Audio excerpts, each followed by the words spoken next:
Queridos irmãos, o nosso tempo, ele se torna muito pequeno, em especial nos cultos de segunda-feira. Mas quero convidar a todos a abrir as vossas Bíblias na leitura oficial que fizemos nesta noite, em especial no versículo 6 do capítulo 4 do profeta Zacarias.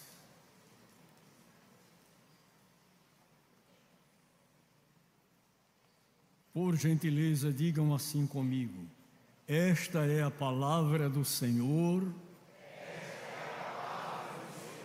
a Zorobabel,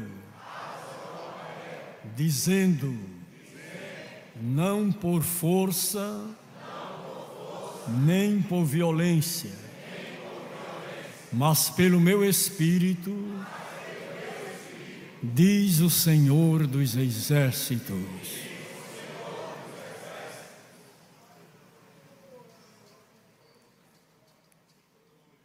Queridos irmãos, a mensagem de Deus nos dias de Zacarias pode ser aplicada aos crentes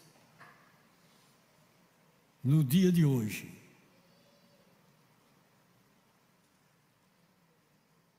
A palavra de Deus através dos profetas sempre devem ser consideradas. E além de consideradas, aplicadas também ao nosso cotidiano, ao nosso dia a dia. Pois a palavra de Deus é viva, a palavra de Deus é eficaz e mais penetrante do que espada alguma de 2 gumes. Ela penetra até a divisão da alma e do espírito, juntas e medulas, e é apta para discernir os pensamentos e as intenções do coração. E nada fica encoberto diante da palavra. E eu quero que repitam comigo: nem por força, nem por violência, mas pelo meu Espírito, diz o Senhor dos Exércitos. Força e violência estão sempre atuando quase em toda parte. Mas nós estamos advertidos, não por força, nem por violência.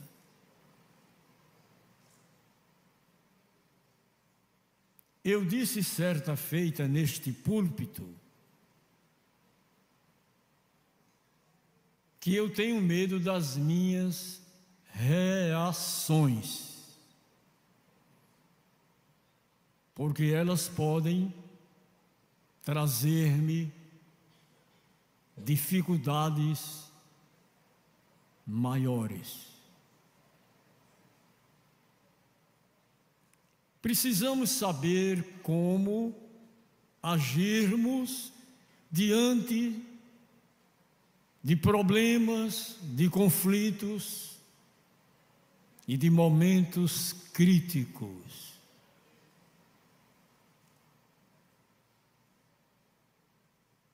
Deus continua falando a cada um de nós. Ele continua advertindo a cada um de nós: nem por força, nem por violência. violência.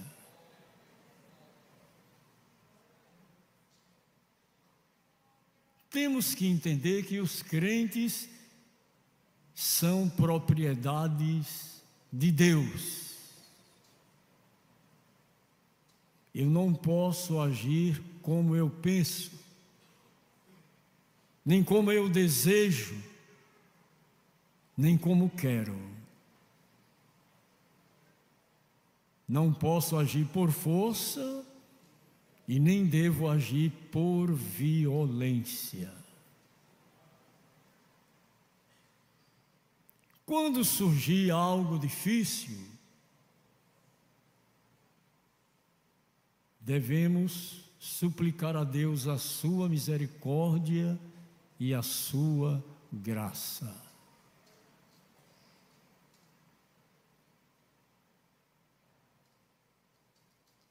Fui celebrar um culto na congregação do Jardim Bom Samaritano.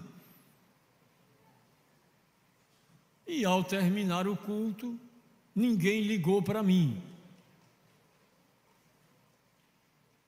Mas o Senhor me disse: passe no templo central. Eu disse para o irmão que ia dirigindo: por gentileza, templo central. Mas o Senhor já encerrou o culto. Eu digo: mas a ordem é templo central. Eu não sei do que se trata. E quando cheguei aqui no templo central, tinha uns 40 homens. Eu parei o carro, desci, ele disse: eu quero falar com o senhor. Nós queremos. Eu disse: agora à noite fica um tanto difícil. Vamos deixar para amanhã, por gentileza. Vou orar e amanhã terei uma resposta da parte de Deus. Porque há coisas que não devemos resolver assim, como dor de dente, de supetão.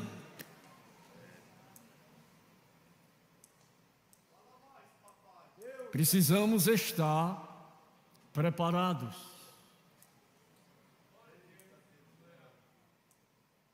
Digam comigo: nem por força, nem por violência.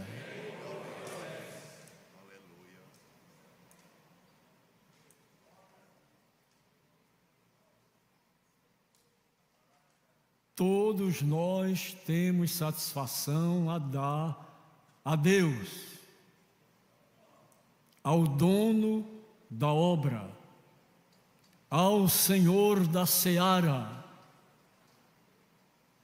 aquele que conhece os corações de todos os homens.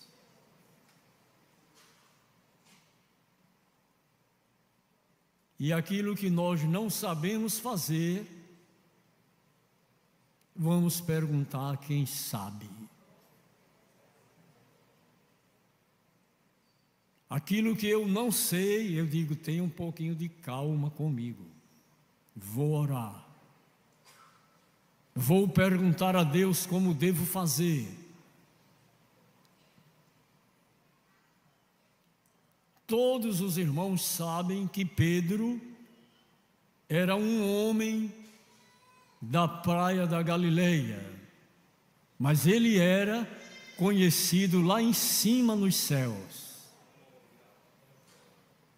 Todos que leem a Bíblia sabem que a sombra de Pedro, por onde passava, curava os enfermos. A sombra de Pedro. E todos nós precisamos ter sombra.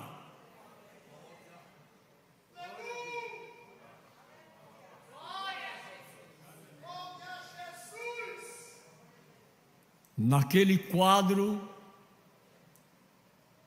daquela irmã que costurava aventais, vestidos para as irmãs mais humildes da igreja, veio a óbito, morreu. Os senhores lembram, as senhoras lembram o nome dela, Dorcas. E fizeram os preparativos para o sepultamento, mas alguém disse: vamos chamar Pedro para ele vir aqui, porque Pedro resolve. E alguém disse: Pedro é um bom pescador, ele conhece de linha, de agulha, conhece de nalho, mas ele não conhece de ressurreição. Mas alguém disse: mande chamar a Pedro, porque quem é conhecido lá em cima no céu atua com maravilhas aqui na terra.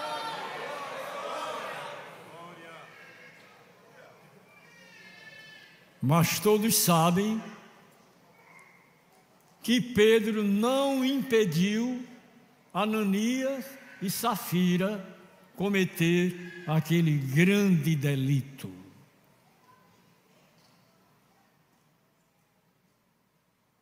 E eles pagaram pelo que fizeram. Ainda hoje eu disse ao irmão Edson Brito: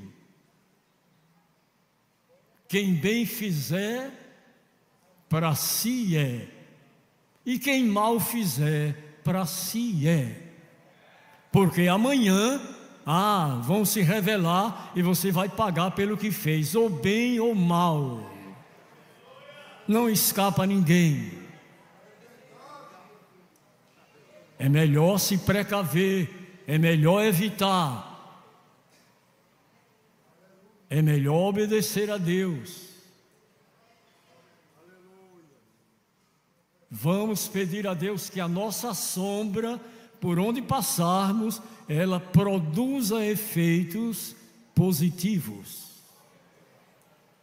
Traziam os enfermos em leitos e camilhas, e a sombra de Pedro, ao passar, se projetava e os enfermos eram curados. Eu já expliquei aqui várias vezes que cooperei com um irmão que, quando ele não podia ir na casa do enfermo, ele dizia: leve o meu lenço. E a gente levava o lenço dele e colocava sobre o doente ficava bonzinho na hora. Estou bom. Era para ficar bom mesmo. Digam assim comigo: e estes sinais seguirão aos que crerem. Em meu nome, em meu nome, em meu nome, em meu nome. O nome de Jesus faz maravilhas. O nome de Jesus faz sinais extraordinários. O nome de Jesus faz sinais.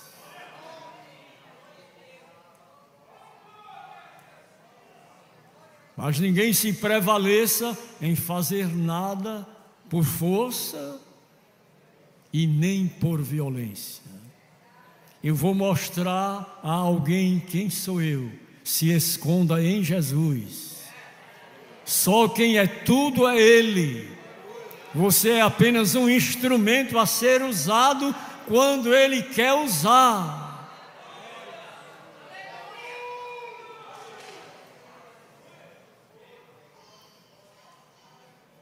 As palavras do profeta Zacarias podem ser aplicadas no dia de hoje na vida dos crentes.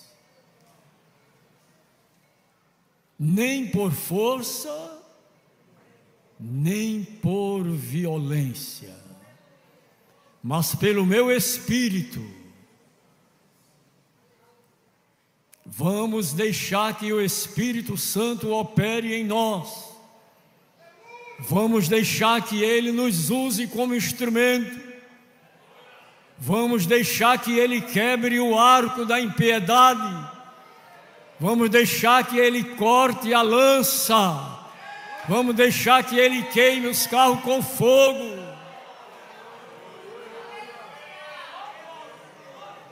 Mas nunca use a força. Nunca use a violência. É pelo meu Espírito. Sou eu quem vou desatar o nó. Sou eu quem vou soprar o vento. Sou eu quem vou acalmar a maré. Quem acredita que Deus ainda acalma a maré?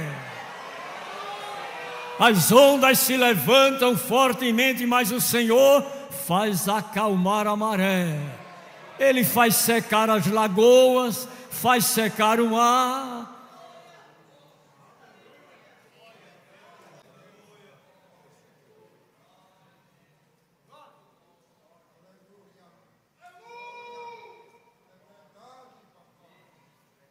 Existe tempo e modo para resolvermos determinadas situações.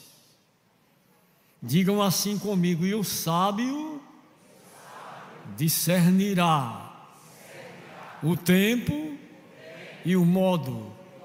O tempo e o modo.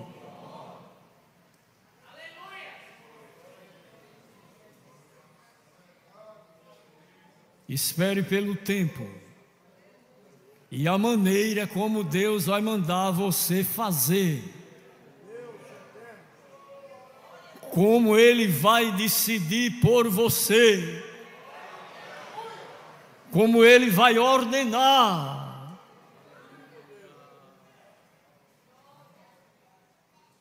Não faça nada de sua cabeça. É um mal muito grave nos dias atuais.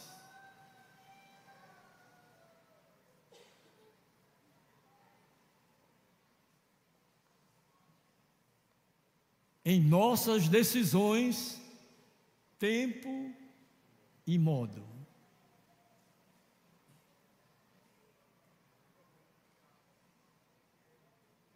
Precisa derrubar tempo e modo.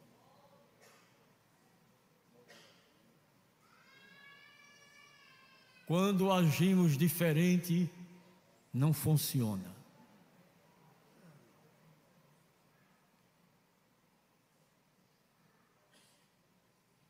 Fora do tempo, não funciona.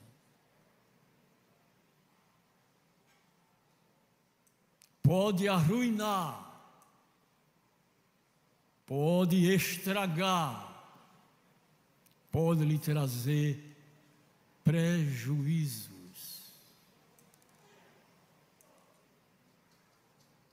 Eu não tenho satisfação a dar a ninguém, tem satisfação a dar. Quem lhe governa, ele exige satisfação. Quem manda em você exige o tempo e o modo. Eu não lhe dei ordem para fazer.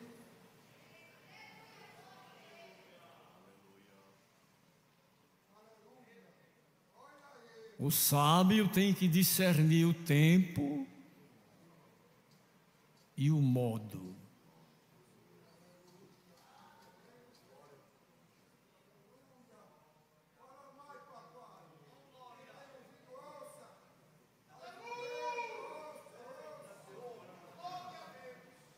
Vamos abrir as nossas Bíblias no segundo livro dos Reis.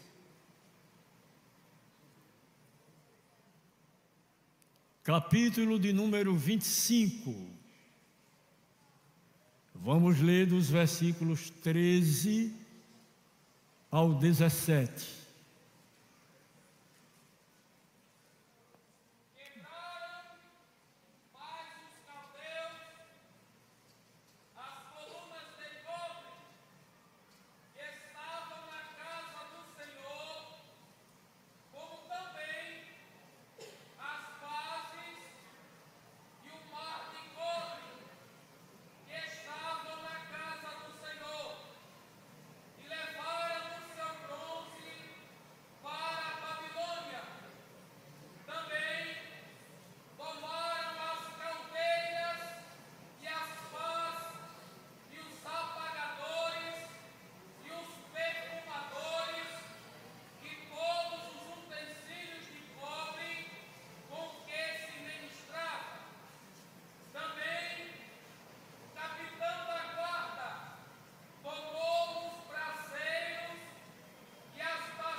a obra foi prejudicada.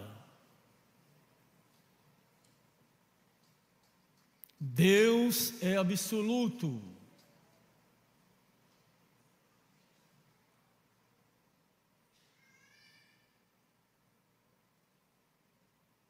E o que estragaram, receberam punição da parte de Deus. Segunda Crônicas, segundo o livro das Crônicas, 36, versículos 18 e 19. E o povo foi levado para o cativeiro.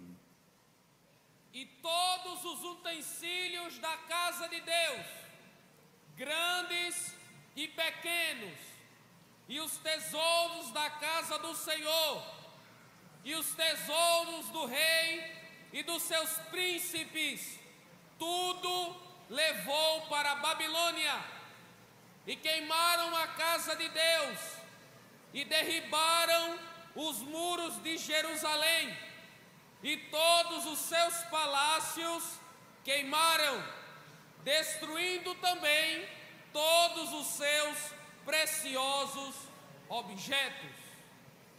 Mas Deus levantou profetas para reanimar o povo,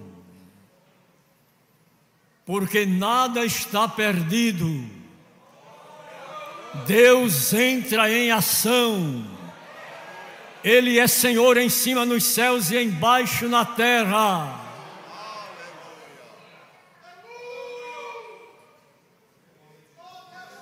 A obra tem reinício.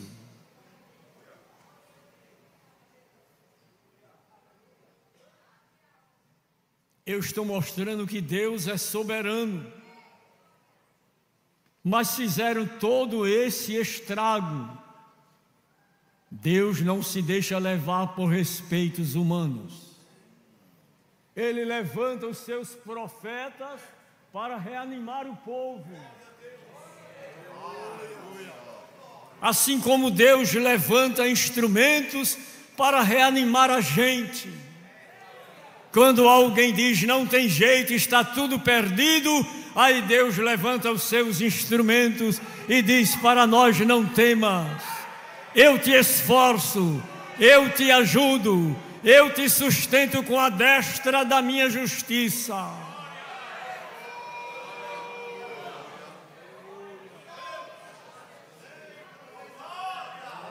Porque quantas vezes desanimado,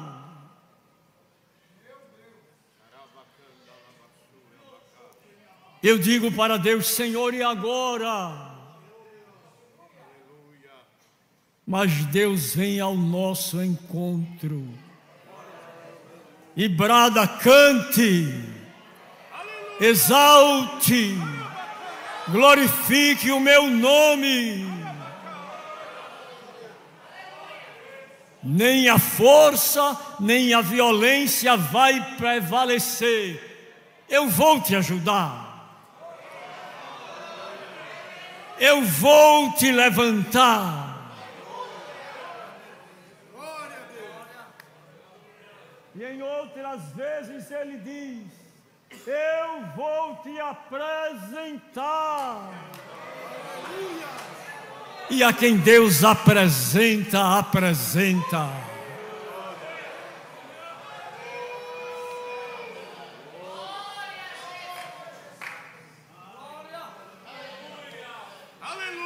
Não se deixe perturbar ao ponto de perder a esperança. Vou agir com providência.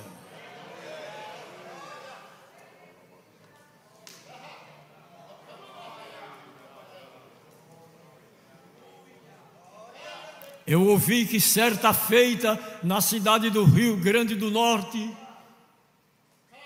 a igreja se preparou para enfrentar e alcançar uma área.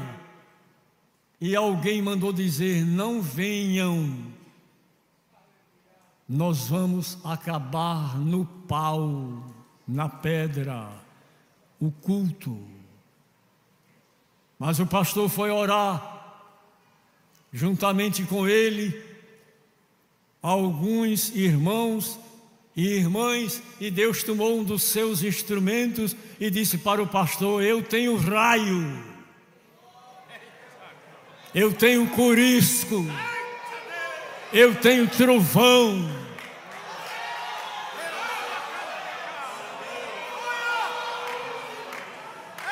De que é que você precisa? Eu tenho raio, eu tenho corisco e tenho trovão.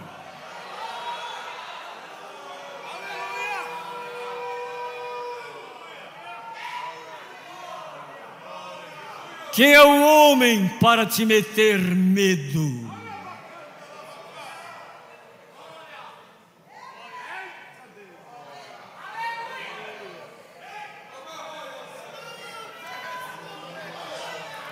Eu tive agora bem pertinho do Morro do Querosene, lá no Rio de Janeiro, aonde aconteceu uma ação muito interessante. O grupo de evangelismo, que eu considero o pelotão de choque, porque a evangelização aonde entra, aonde chega, o que é de mal é desfeito e desbarata o inimigo. E precisavam chegar àquele morro para conquistar o território. E uma irmã de muita idade disse: eu quero ir. Uma irmã disse: que é que a senhora vai ver lá? Não pode nem andar, é 29h30. Ela disse: mas eu quero ir. E uma irmã disse: eu lhe levo. E segurou num braço e segurou no outro. E subiram o morro. E quando começou o culto, a turba desceu, armado de tudo que tinha. E Deus tomou aquela velhinha que se peneirou feito uma andorinha.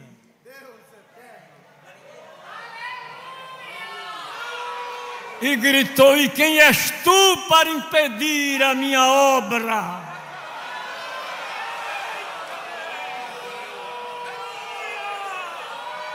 Quem ainda crê em sinais, prodígios, maravilha?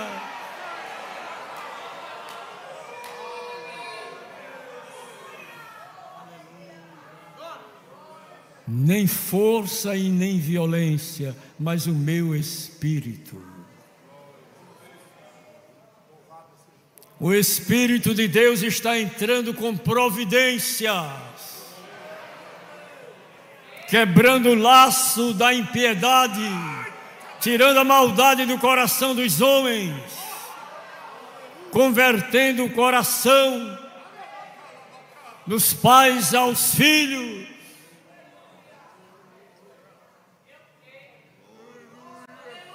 Glória!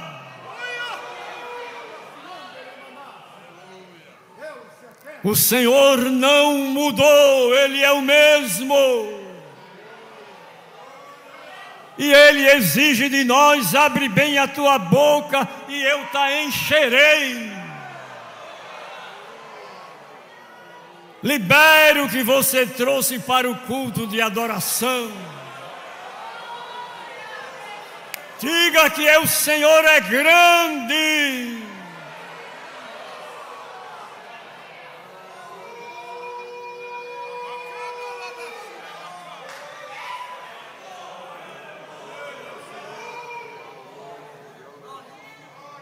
Ele tem raio, Ele tem corisco. Ah, faz tanto tempo que se não escuta dizer: caiu o corisco. Deus tem corisco e tem trovão.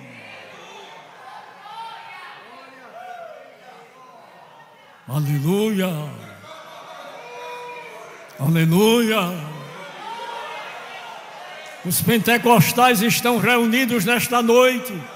Os crentes batizados com o Espírito Santo estão reunidos nesta noite. O Deus de Abraão, de Isaac e de Jacó se faz presente.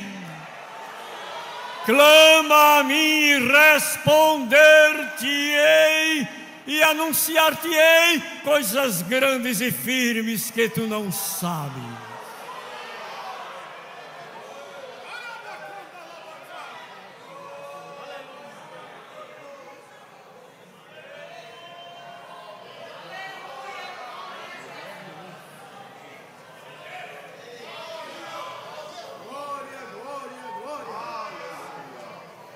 Aguarde, porque Deus vai quebrar a porta de bronze.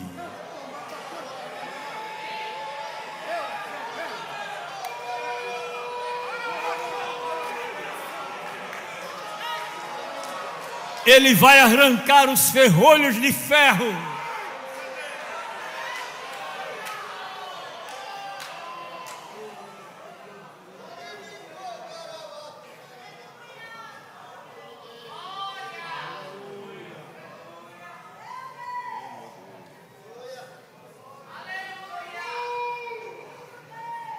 Receba encorajamento, receba forças, receba alegria, receba autoridade.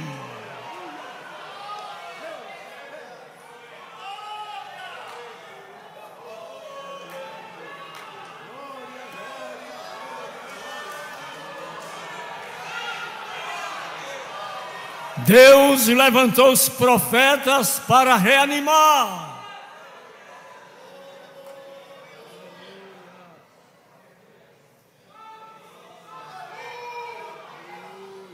O homem que Deus levantou para reconstruir.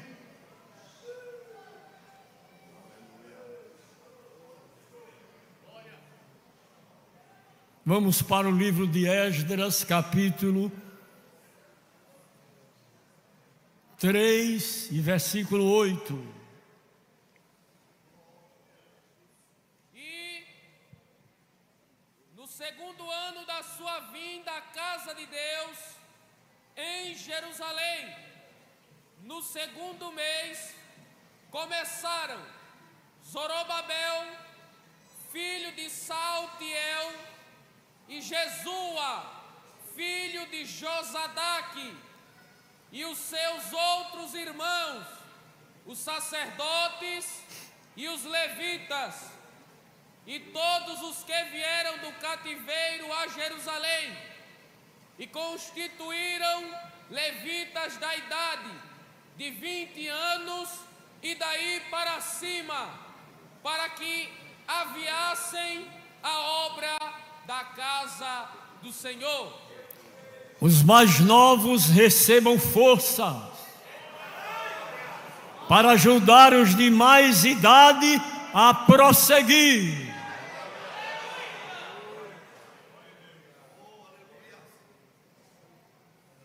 Porque às vezes se olha para um velhinho e diz: ele não tem condição, mas você vai ajudar ele.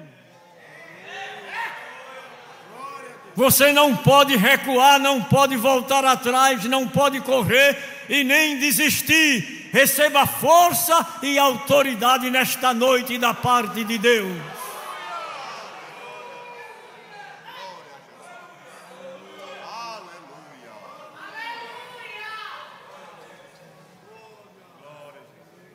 São jovens que ajudam os de mais idade. E a obra não vai parar. E a obra não vai parar.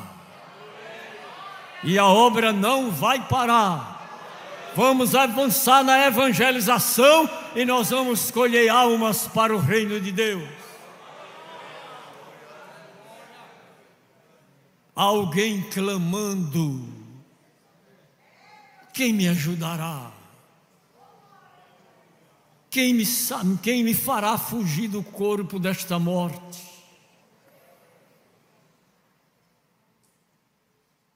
E Deus levanta os seus profetas. Creiam em Deus e creiam nos seus profetas. Eu disse há poucos dias numa cidade que nós precisamos viver os dias do céu sobre a terra. E está escrito. Vamos para o livro de Salmos, Salmos 74. Quem me ajuda? Lendo o verso 9.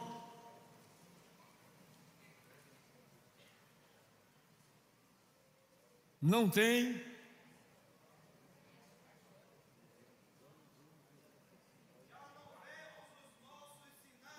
Já não vemos os nossos sinais. Os profetas estão de boca fechada, porque está com medo de quem?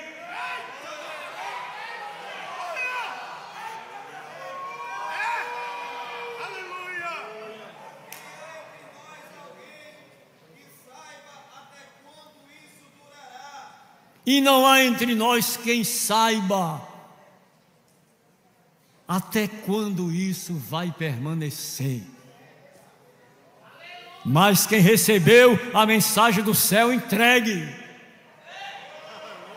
Os dons têm que entrar em ação na vida da igreja.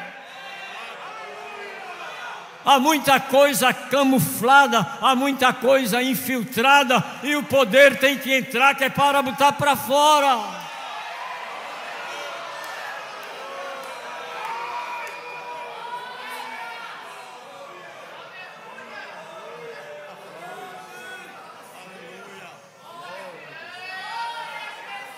Digam comigo, por gentileza, já não vemos os nossos sinais. Já não há profetas. E ninguém sabe até quando isso durará.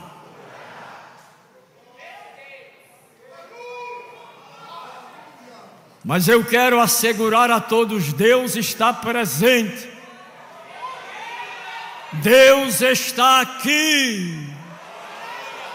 Quando os pentecostais se reúnem, algo especial começa a acontecer. É línguas, é brados, é cântico de vitória, são glórias, aleluia.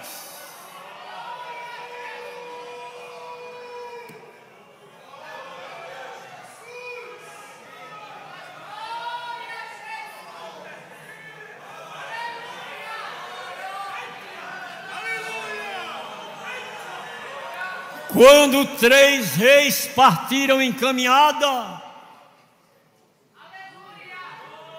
eles sentiram a dificuldade e não tinha água.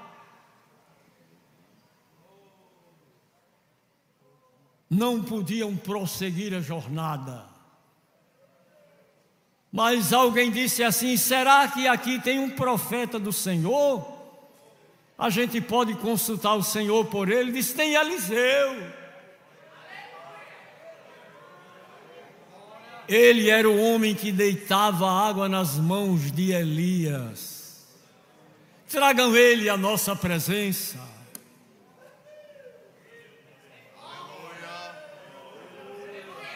E ele disse: me tragam uma harpa, me tragam um tangedor.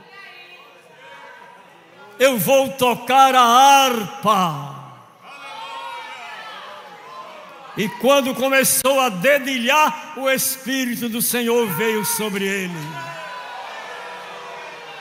E ele disse: cavem covas no vale seco, porque Deus vai mandar água para encher as covas. E ele disse: não vai ter vento e nem chuva, mas Deus vai mandar a água. Que para Deus operar, Ele não precisa de tubulação de manilha de barro e nem cano de plástico.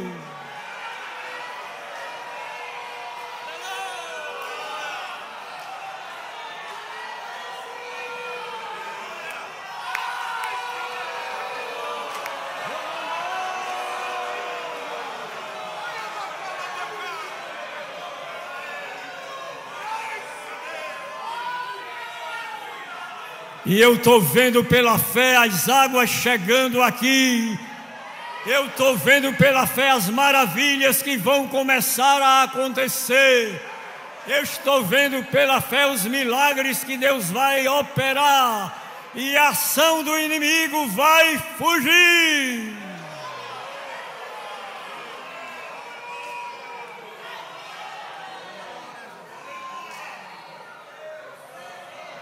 Resista ao inimigo firme na fé, e ele fugirá de vós.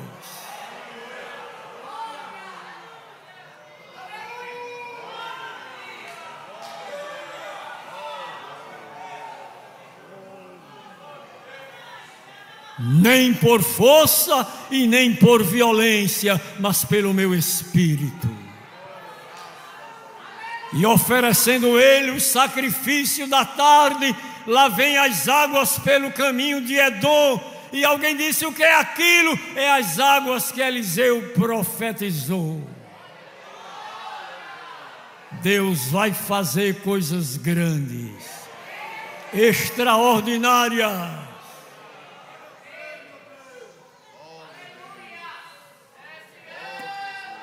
E nós vamos celebrar cultos aqui até tarde da noite na ação do Espírito Santo.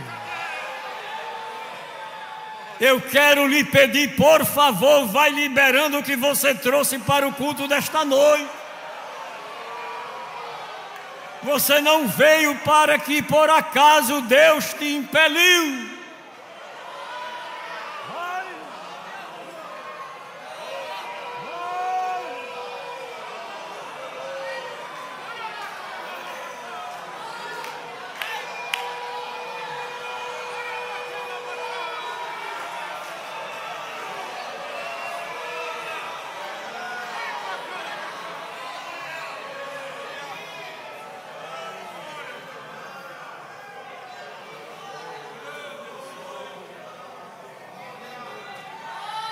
Consulte a Deus o que você quer fazer.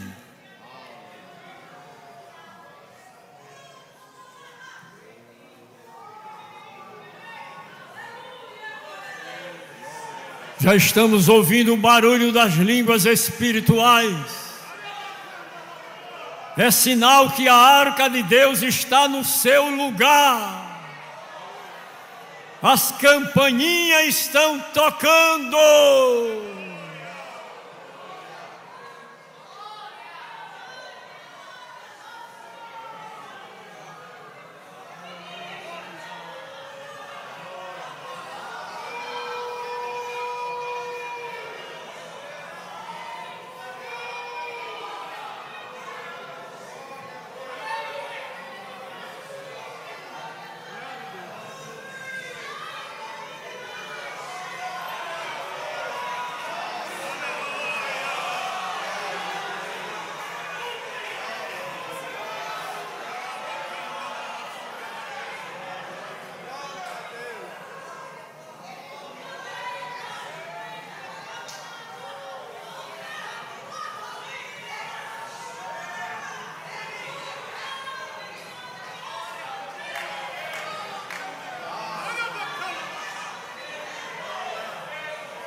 Aleluia, aleluia, aleluia.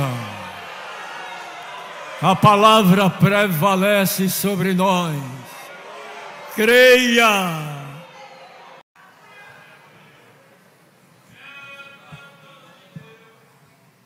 Queridos, fiquemos atentos. Pastor Cláudio Gama ministrando a palavra.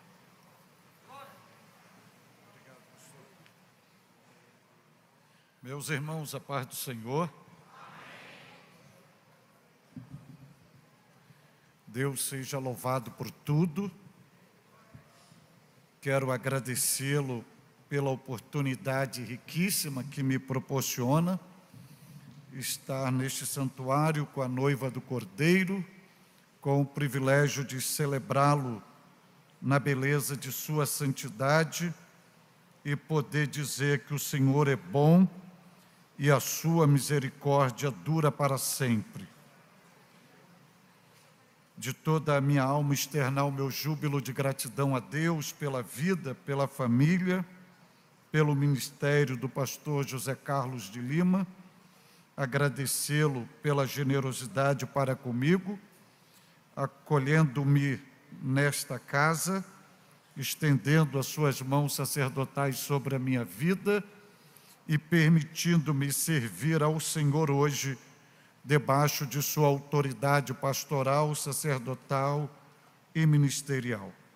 A nossa oração é que o Senhor conceda-lhe cada vez mais saúde e longevidade, sustentando-o com as suas potentes mãos e abastecendo-o com a sua preciosa graça para continuar resplandecendo a luz da glória do Evangelho de Cristo, fazendo a expansão do reino de Deus, demolindo as fortalezas de Satanás e glorificando o nome de Jesus.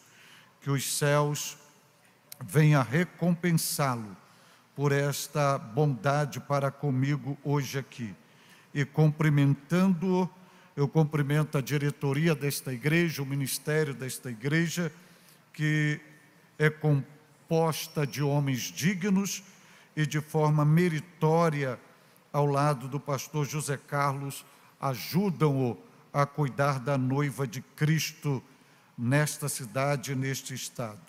Agradecer ao pastor Daniel Ferreira, que foi o instrumento que Deus usara mediando a nossa chegada até o estado, e agradecer ao pastor Edson Alves, que tem doado o seu tempo, a sua saúde, seu veículo, transportando-nos e cuidando da gente e prestando um serviço com excelência ao reino de Deus.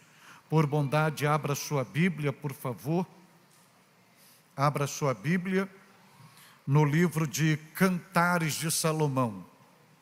Abra sua Bíblia, por bondade, no livro de Cantares de Salomão. Existe pelo menos 2 métodos para você achar com facilidade. O primeiro, primeira página da Bíblia, o índice. Você vai achar Cantares de Salomão. O segundo método é você se basear no livro de Salmos. Salmos, Provérbios, Cantares de Salomão.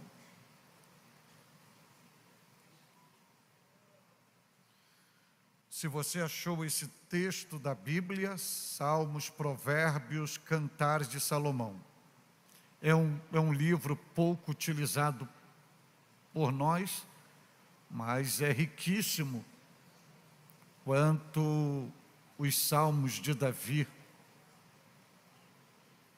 Cantares de Salomão.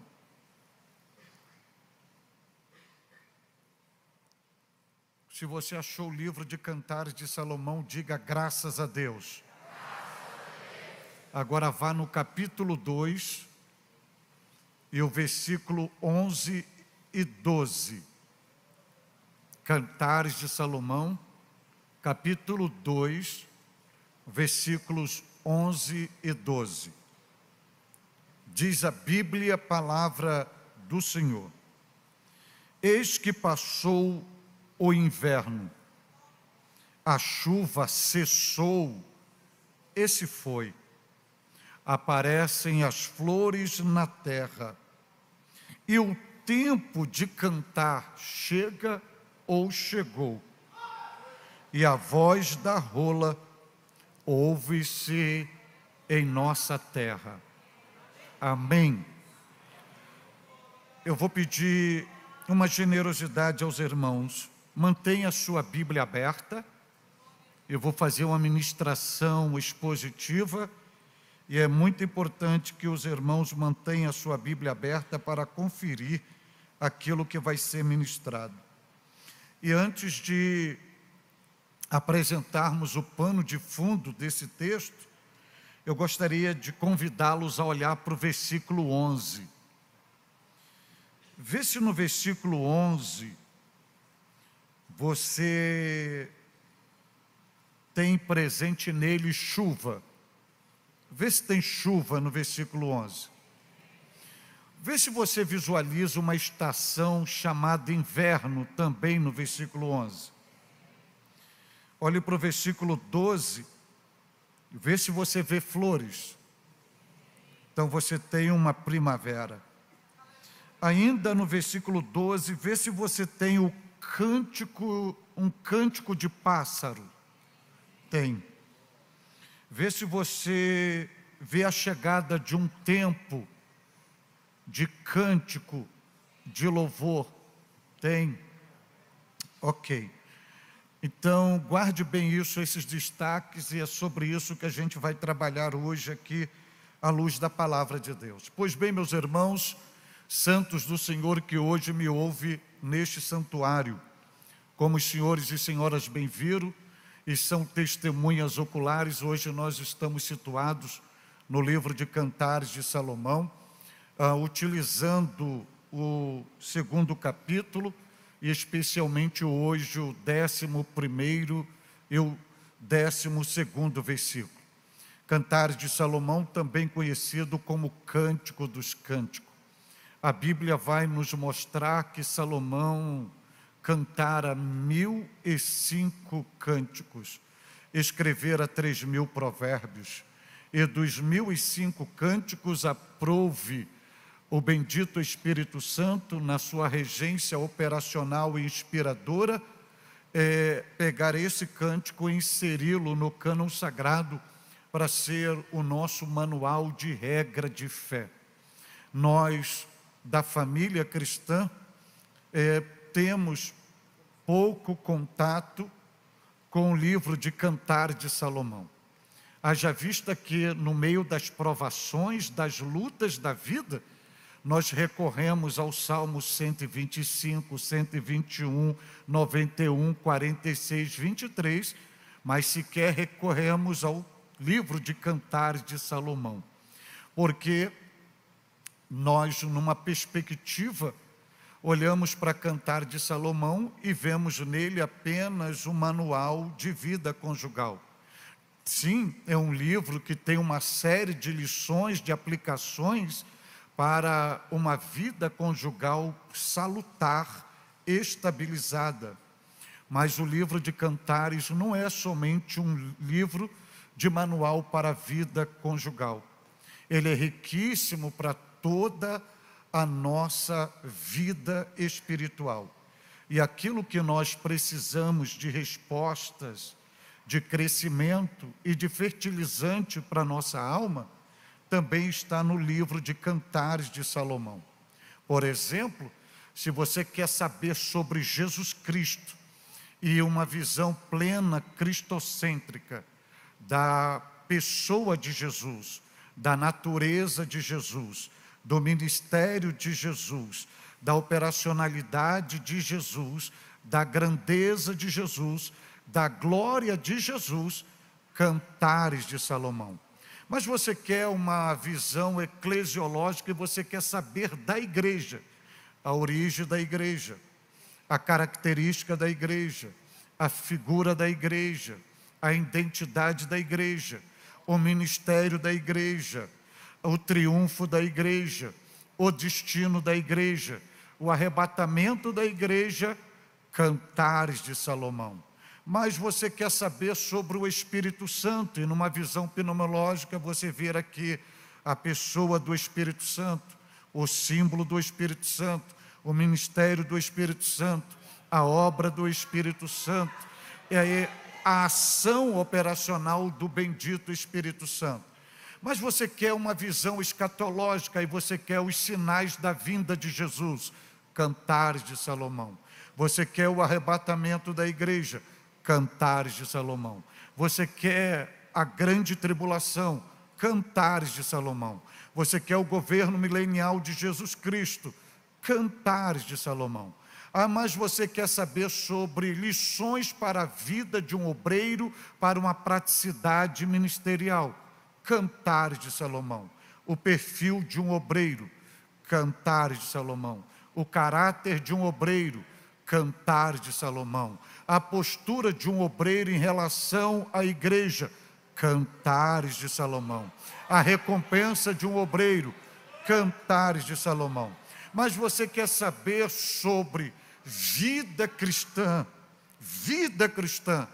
Cantares de Salomão.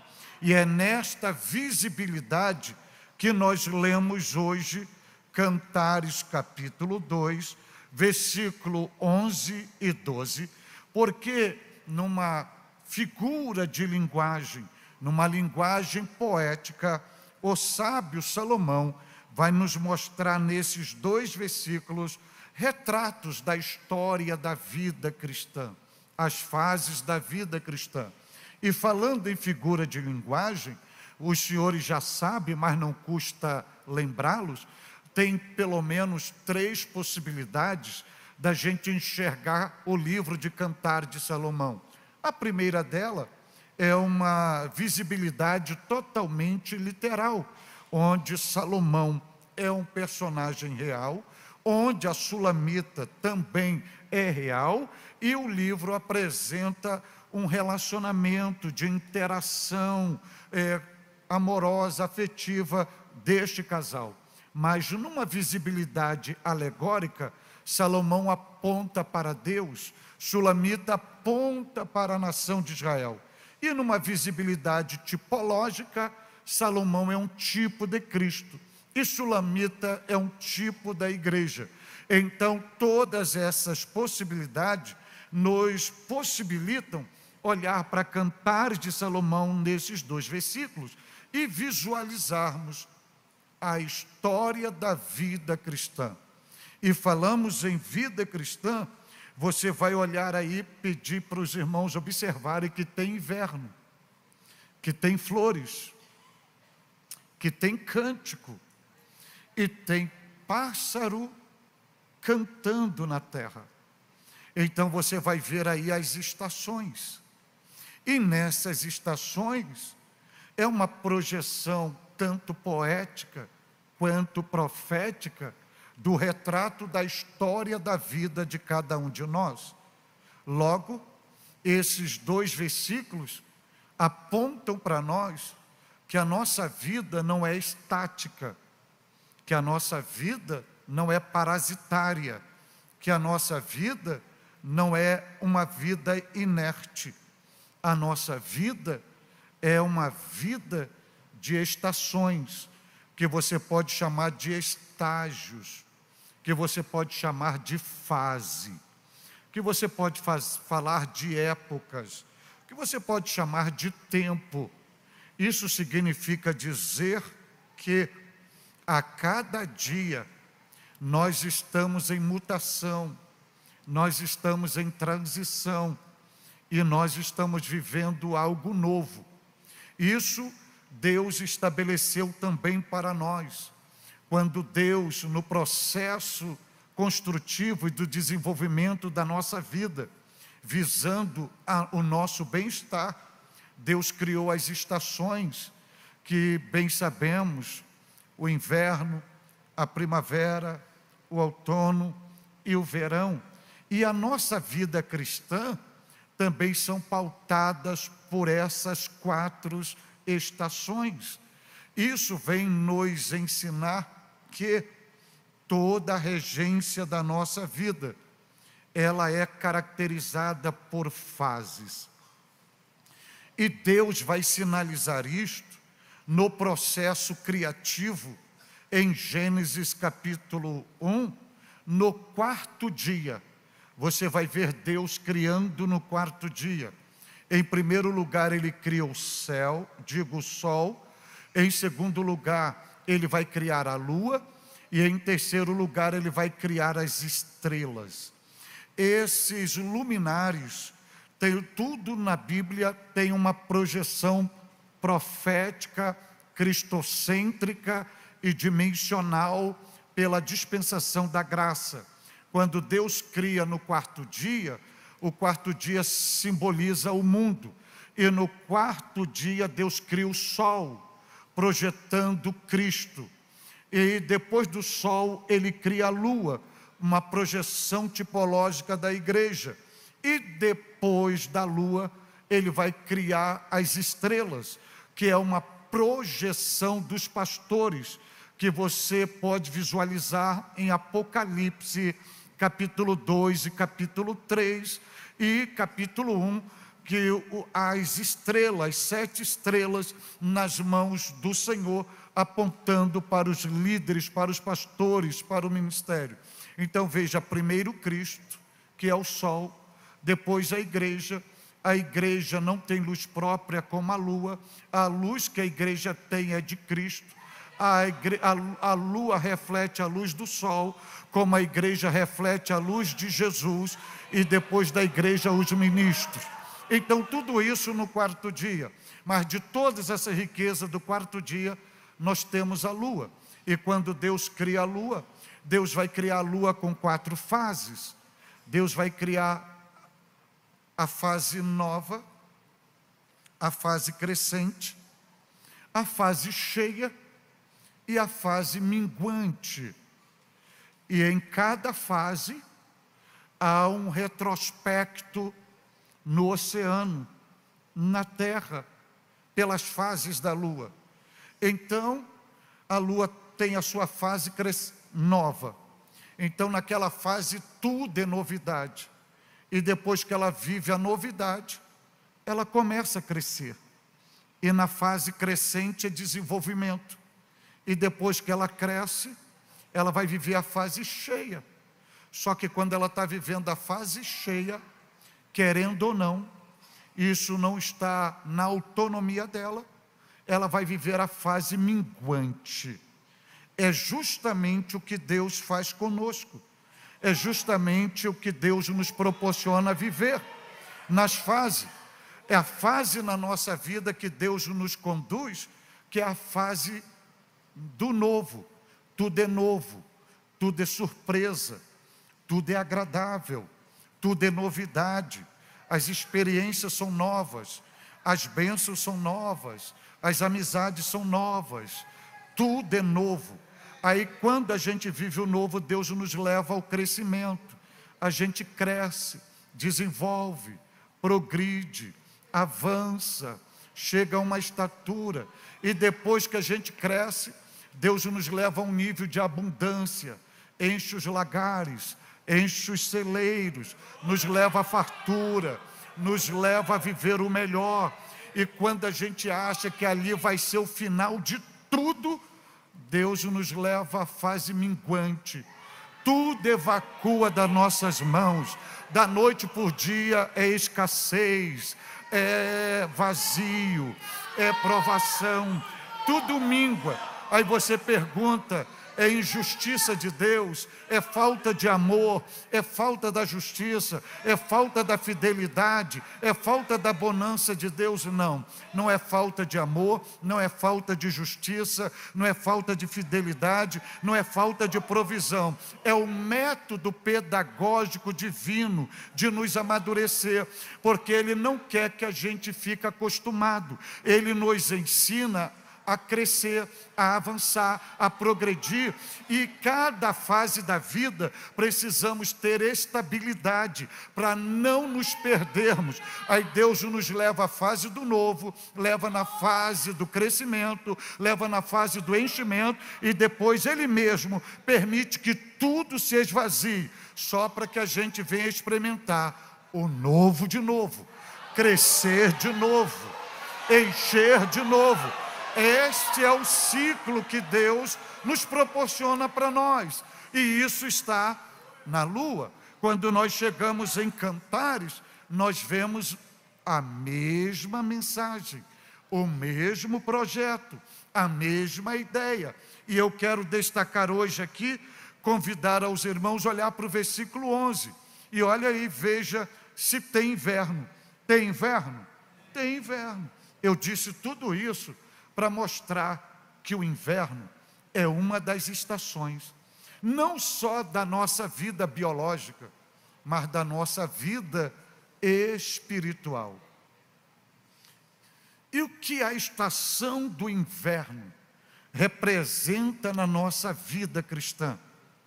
A estação do inverno representa a adversidade, a chegada do dia mau, os problemas da vida, as situações adversas, aquilo que é contraditório a nós. E a estação inverno, nós que estamos em solo brasileiro, no nosso calendário é no meio do ano, o inverno. E quando chega o inverno, Deus não para o céu para se levantar do trono para perguntar à população brasileira: você quer o inverno? Você gosta do inverno? Você aceita o inverno? Você está preparado para o inverno? Você tem agasalho para o inverno? Você tem aquecedor em casa, como lá no sul, como Lages, Santa Catarina, vocês têm lareira em casa? Deus não pergunta. Quando chega, por exemplo, na Europa, de dezembro, janeiro, que o inverno é castigante, que chega a cair neve na América do Norte, Deus não pergunta àquela população: vai cair neve, vai esfriar, vai ser abaixo de zero. Vocês estão preparados? Tem aquecedores nos automóveis? Tem aquecedores na residência? Deus não pergunta. Ele decide, libera e o inverno chega. Sem pedir licença, sem pedir autorização. O inverno não tem preconceito de cor, não tem preconceito de nação, não tem preconceito de sexo, não tem preconceito de faixa etária. O inverno chega tanto para o recém-nascido quanto para o idoso. Chega tanto para o camponês que está lá no campo, semeando grão para sobreviver, quanto chega nos arranha-céus, onde está a elite. Chega para o analfabeto, chega para o intelectual, chega para o cidadão morador de rua, chega para aqueles bem abrigados, com os melhores e maiores apartamentos. O inverno não tem preconceito. Quando ele tem que chegar, ele chega. Assim são as crises, assim são as adversidades, assim são as provações. Deus não nos permite se nós queremos, porque se Ele perguntar se a gente quer, a gente sempre vai negar. Dizemos que não quer. Ele nunca pergunta se a gente está preparado. Ele permite a estação do inverno espiritual chegar. Há momentos que a gente amanhece sorrindo, num verão, e terminamos no inverno, chorando. Há momento que a gente entra à noite num verão, celebrando. E quando abrimos os portais da vida no dia seguinte, é um grande inverno.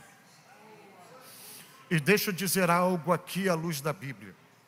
Por exemplo, a população que está na Europa e América do Norte, tipo dezembro, janeiro, que foi um período muito grave do inverno e chegou abaixo de zero, chegou a 5 negativo.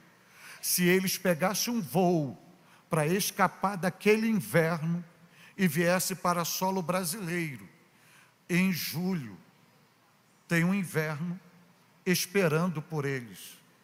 Porque inverno não se foge. Você pode ir para qualquer lugar do planeta Terra, sempre vai ter o inverno te esperando. É Deus ensinando que de luta não se foge, de prova não se foge, não se muda de lugar, não se muda de ambiente, porque você pode chegar e ali ser a estação do verão, mas por certo vai chegar o inverno. Então o inverno, luta, provação, se enfrenta, se adapta, se encara.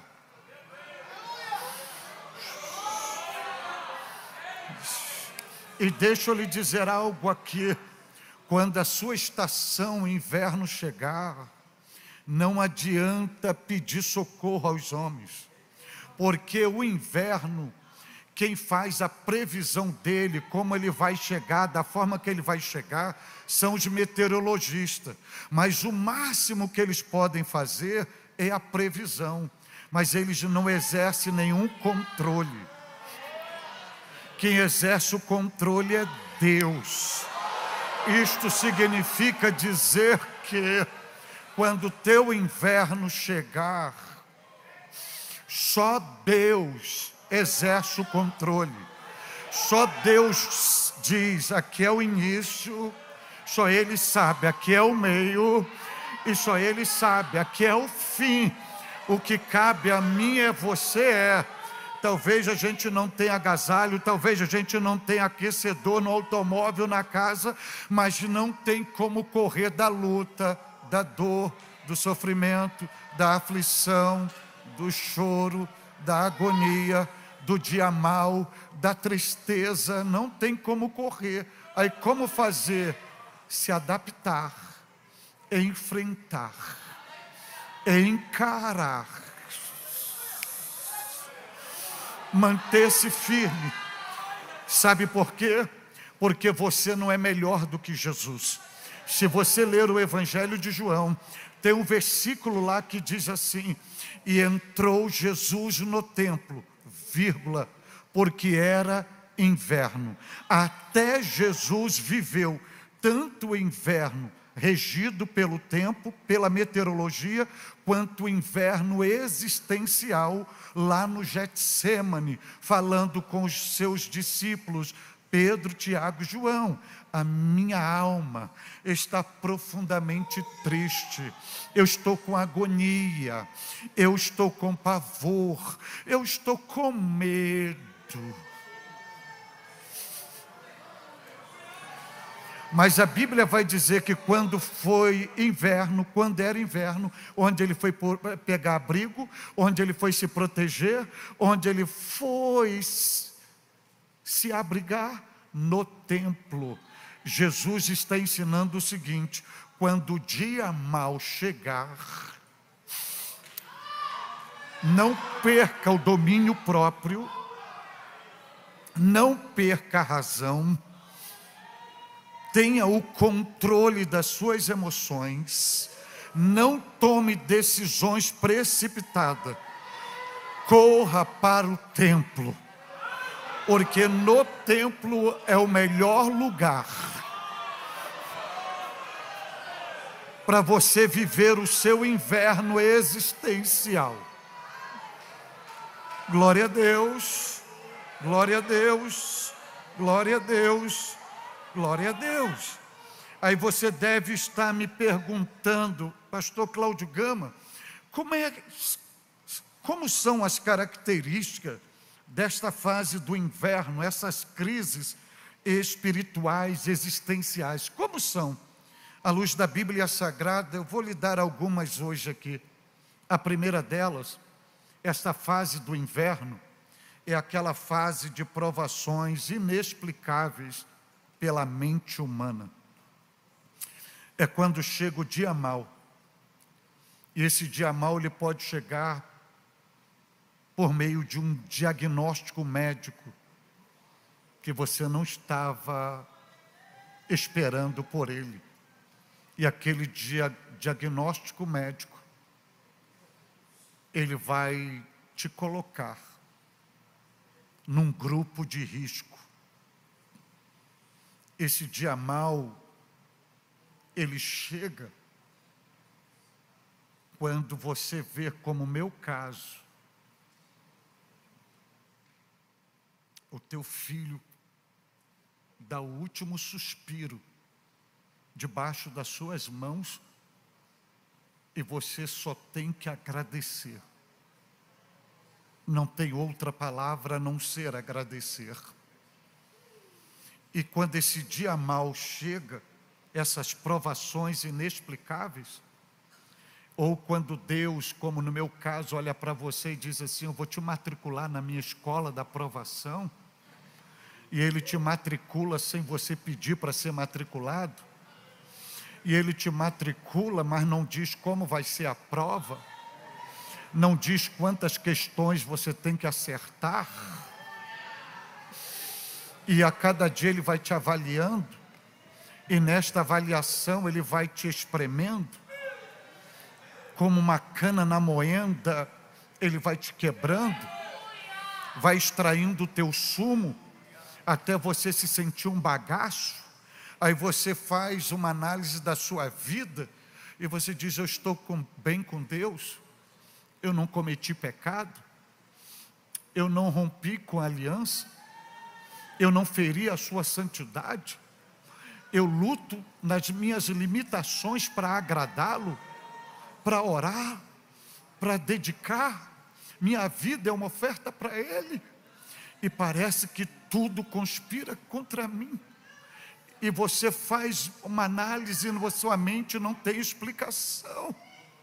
Aí você vê que a sua vida está no altar, que você está em comunhão, que Deus, você sente a presença de Deus, que Deus não te abandonou, mas você olha para o teu lado direito, tudo é contrário, olha esquerdo, tudo adverso, olha para frente, é só coisa ruim, olha para trás, é o vendaval, e você diz: onde eu vou parar? Não aguento mais. É o inverno que chegou, é o inverno que chegou.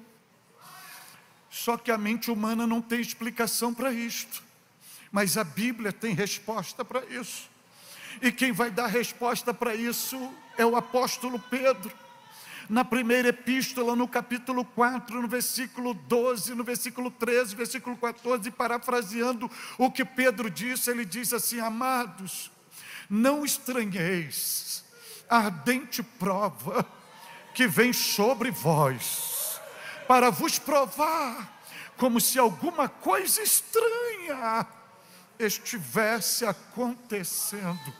Pedro diz isso: não estranhe isto. Não estranhe. Aí no versículo 14, parafraseando, ele diz assim: bem-aventurados sois. Ele diz: vocês não são malditos, vocês não são desgraçados, vocês não são abandonados, vocês não são rejeitados, vocês são bem-aventurados. Se pelo nome de Cristo vocês são vituperados, sabe por quê? Porque vocês não são carnais, vocês não são levianos, vocês não são pecadores, e vocês não quebraram a aliança. Bem-aventurados sois, porque sobre vós repousa o Espírito da glória de Deus.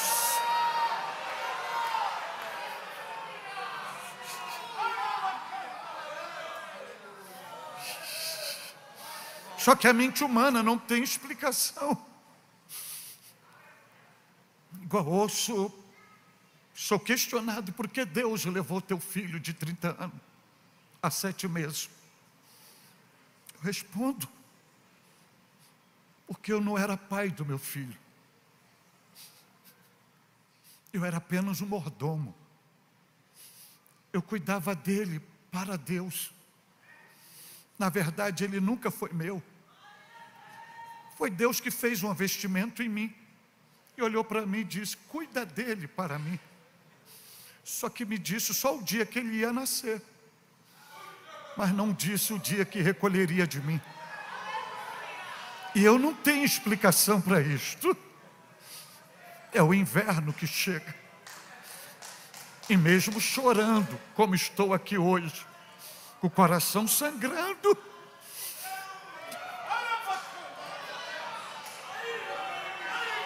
mas no meio do inverno, olhando para Ele, dizendo: eu te amo, eu não abro mão de ti, eu não tenho outro bem além de ti, tu és o meu quinhão, tu és a minha porção, tu és a minha herança, tu és o meu tudo. Mas é o inverno, E quando o inverno chega,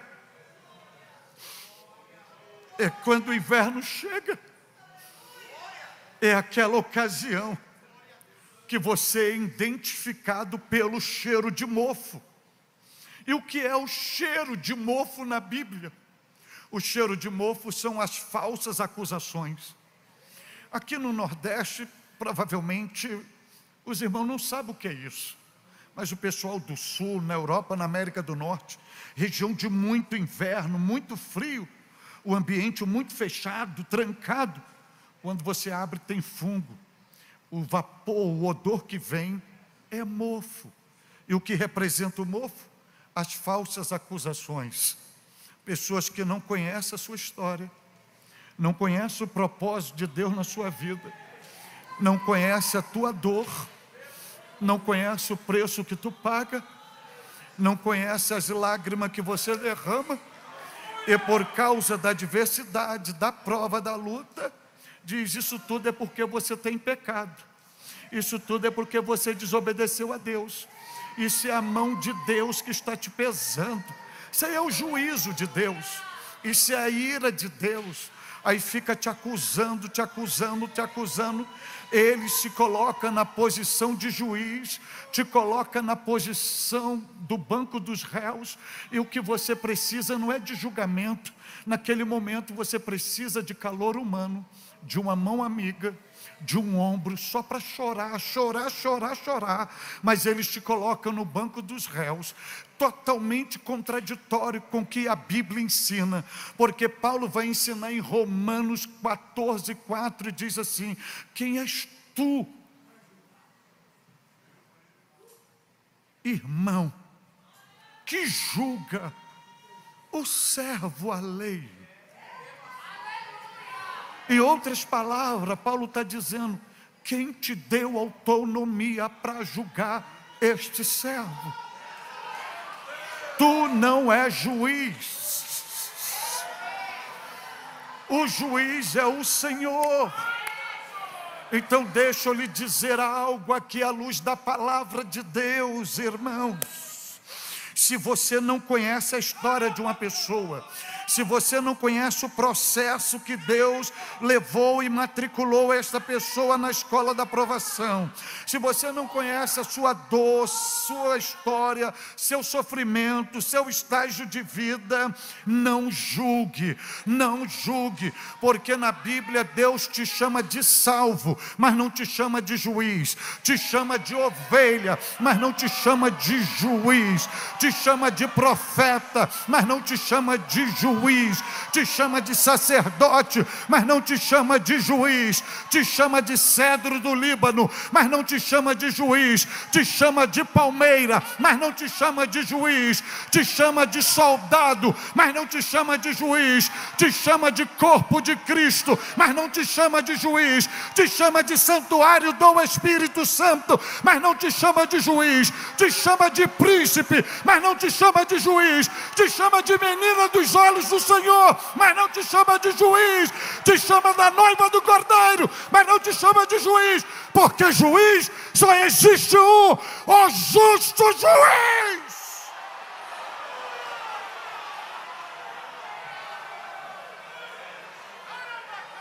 E Paulo canta em Romanos capítulo 8,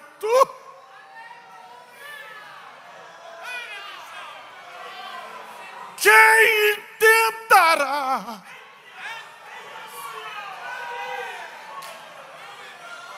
em julgar os escolhidos de Deus, se é Deus que os justifica?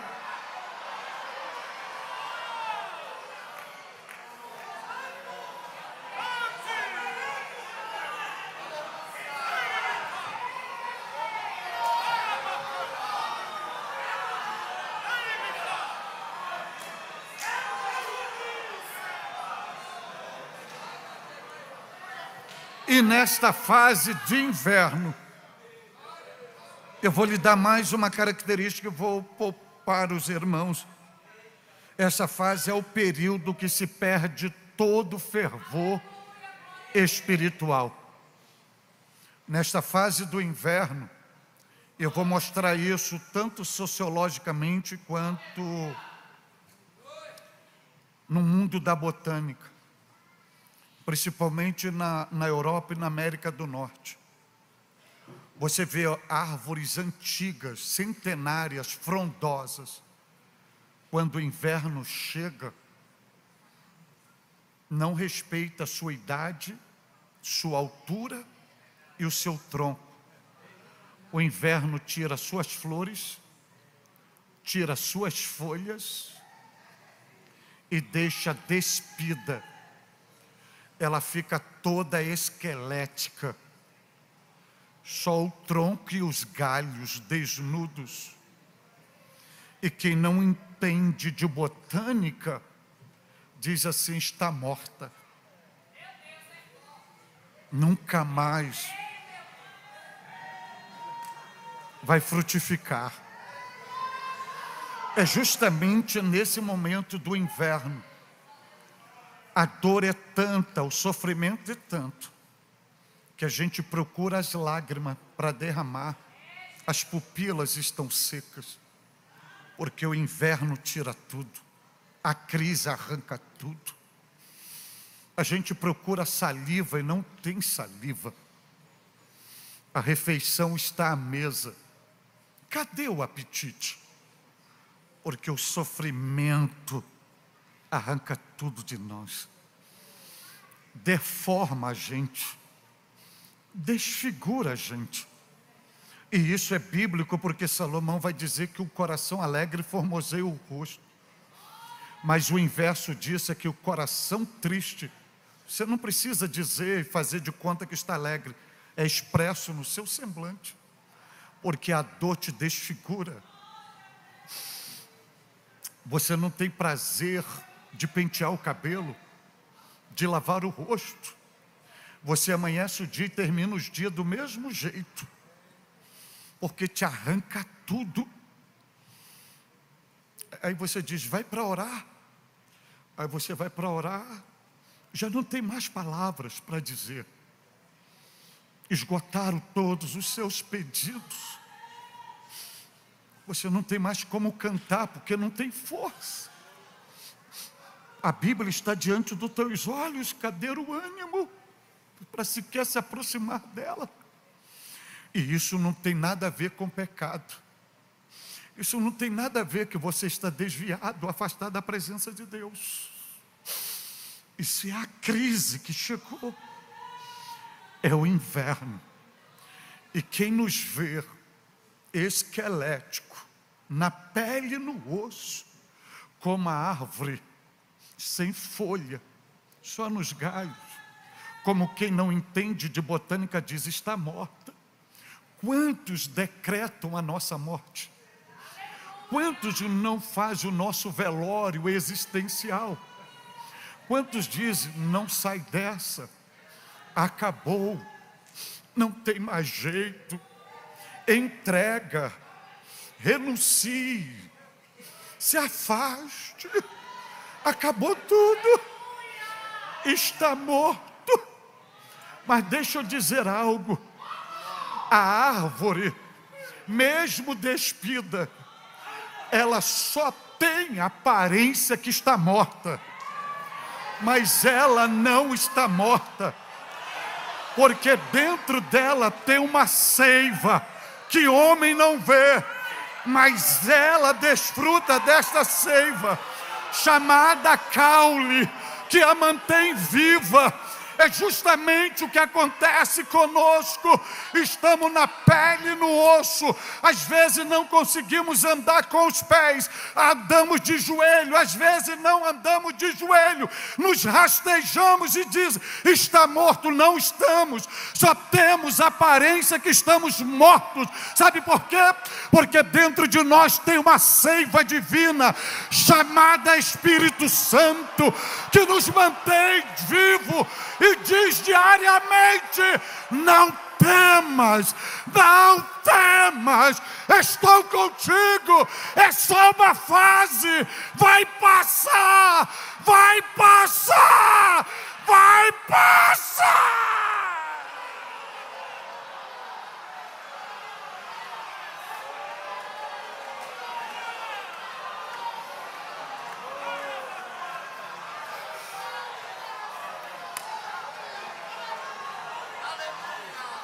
E outro detalhe, a árvore só tem a aparência que está morta, mas não tem morta, porque caiu a neve, veio as tempestades de neve, caiu abaixo de zero a temperatura, e ela continua lá. E por que ela não tombou?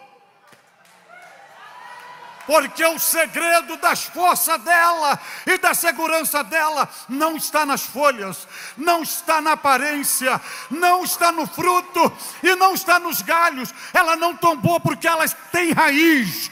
A raiz está profunda. Sabe por que entra a luta e sai luta? E você está aqui porque você tem raiz. Porque você tem raiz. E hoje você pode cantar igual a Jó. Eu sei que o meu Redentor vive. Você pode cantar igual a Paulo. Eu sei em quem tenho crido.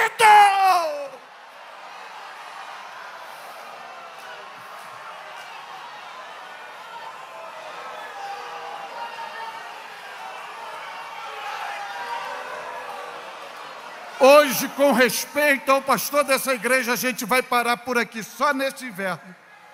E numa próxima vez a gente continua. Mas eu tenho uma boa notícia para vocês. A partir de hoje, uma nova estação chegará na sua vida. E não sou eu que digo. É a própria Bíblia. Eu pedi para você mantê-la aberta, porque o inverno você vai ver que ele não é permanente, ele é apenas uma estação. E Salomão começa assim o versículo 11: eis que passou o inverno. Deus te trouxe hoje aqui para lhe dizer que hoje é teu último dia de inverno, de crise, de acusação, de perseguição, de luta, de batalha, de contrariedade. Vem um novo tempo, uma nova estação, uma nova época, algo novo de Deus aí para você. Se prepare! Deus te abençoe!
Eu creio sim, já creio sim, Jesus morreu por mim, pelo sangue seu que ele verteu, libertado fui por fim.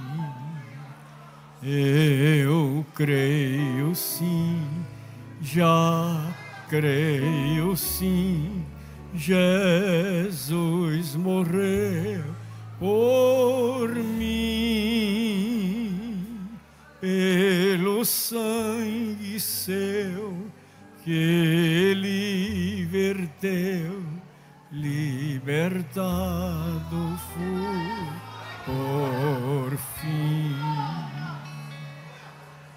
Eu sei que Deus no Filho seu me vê perfeito e são. Não há mais temor, só bendito amor, gozo no meu coração. Eu creio sim, já creio sim, Jesus morreu por mim, pelo sangue seu que Ele verteu, libertado fui por fim.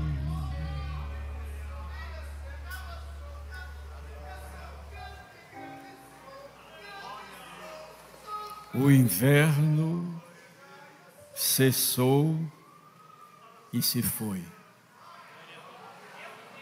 Quem acredita desta forma?